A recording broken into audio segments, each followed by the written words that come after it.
আজকে আমরা প্রথম অধ্যায় উন্নততর জীবনধারা টাইপ 1 খাদ্য ও পুষ্টি থেকে শুরু করছি। এখন এখানে আমাদের প্রথম প্রশ্ন কি বলা আছে হচ্ছে খাদ্যের উপাদান কয়টি। খাদ্যের উপাদান কয়টি, এখানে অপশনে কি কি আছে? অপশন কতে আছে হচ্ছে 3, খতে আছে 4, গতে 8, ঘতে 6। অর্থাৎ এখানে আমাদের উত্তর হবে কি, এখানে আমাদের খাদ্যের উপাদান উত্তর হবে হচ্ছে 4, অর্থাৎ খাদ্যের উপাদান হবে হচ্ছে 6টি। আমাদের এখানে খাদ্যের উপাদান হবে হচ্ছে 6টি। দ্বিতীয় প্রশ্নে কি আছে, কোনটি দেহ সংরক্ষক খাদ্য উপাদান? কোনটি দেহ সংরক্ষক খাদ্য উপাদান? এখানে আমাদের অপশনে কি কি আছে? শর্করা, প্রোটিন, ভিটামিন, ফ্যাট। এখানে আমাদের উত্তর কি হবে? আমাদের উত্তর হবে হচ্ছে 3 নম্বর অপশনটি, অর্থাৎ ভিটামিন। আমাদের দেহের দেহ সংরক্ষক খাদ্য উপাদানটি হচ্ছে ভিটামিন। আচ্ছা, আমাদের পরবর্তী প্রশ্নে কি বলেছে? আমাদের পরবর্তী প্রশ্নে বলেছে হচ্ছে যে কোনটি খাদ্যের মুখ্য উপাদান? আমাদের পরবর্তী প্রশ্নে বলেছে কোনটি খাদ্যের মুখ্য উপাদান। আমাদের অপশনে কি কি আছে? পানি, আমিষ, ভিটামিন, খনিজ লবণ। এখানে আমাদের উত্তর কি হবে? আমাদের উত্তর হবে হচ্ছে আমিষ, অর্থাৎ আমিষ হচ্ছে আমাদের খাদ্যের মুখ্য উপাদান।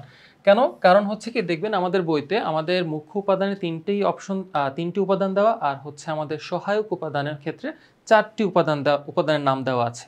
তো এখানে আমিষ ব্যতীত যেই 3টি অপশন দেওয়া আছে এগুলো সবই হচ্ছে সহায়ক উপাদান। আচ্ছা, আমাদের পরবর্তী প্রশ্ন অর্থাৎ 4 নম্বর প্রশ্নে কি বলেছে যে কোনটি খাদ্যের সহায়ক উপাদান? এখানে আমাদের অপশনে কি কি আছে? পানি, স্নেহ, আমিষ, শর্করা। এখানে আমাদের উত্তর কি হবে? আমাদের সহায়ক উপাদানের ক্ষেত্রে উত্তর হবে হচ্ছে পানি। কেন? কারণ পানি ছাড়া বাকি যে সকল অপশনগুলো আছে এগুলো সবই হচ্ছে আমাদের মুখ্য উপাদান। তো এখানে আমাদের উত্তর হবে হচ্ছে পানি।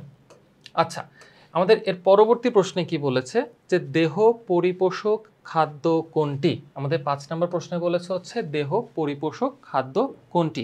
এখানে আমাদের অপশনে কি কি বলেছে? অপশনে আছে হচ্ছে শর্করা, ভিটামিন, আমিষ এবং হচ্ছে স্নেহ। এখানে আমাদের উত্তর কি হবে? আমাদের দেহ পরিপোষক খাদ্য হবে হচ্ছে আমিষ। আমাদের দেহ পরিপোষক খাদ্য হবে হচ্ছে আমিষ। আমাদের ষষ্ঠ প্রশ্নে কি দেওয়া আছে যে পুষ্টির ইংরেজি শব্দ কি? অর্থাৎ পুষ্টি তো একটি বাংলা শব্দ, এই শব্দটার ইংরেজি শব্দ কোনটি সেটি হচ্ছে আমাদের প্রশ্ন। এখানে আমাদের অপশনে বিভিন্ন রকমের নাম দেওয়া আছে, নিউট্রিসি, নিউক্লিয়ার, নিউট্রিশন, আরেকটা আছে হচ্ছে নিউক্লিয়াস। তো এখানে আমাদের উত্তর হবে কি? উত্তর হবে হচ্ছে নিউট্রিশন, অর্থাৎ নিউট্রিশনের বাংলা শব্দই হচ্ছে পুষ্টি। আজকে পর্যন্তই। তোমাদের পরবর্তীতে আমরা আবার নতুন টাইপ নিয়ে আসবো ইনশাল্লাহ।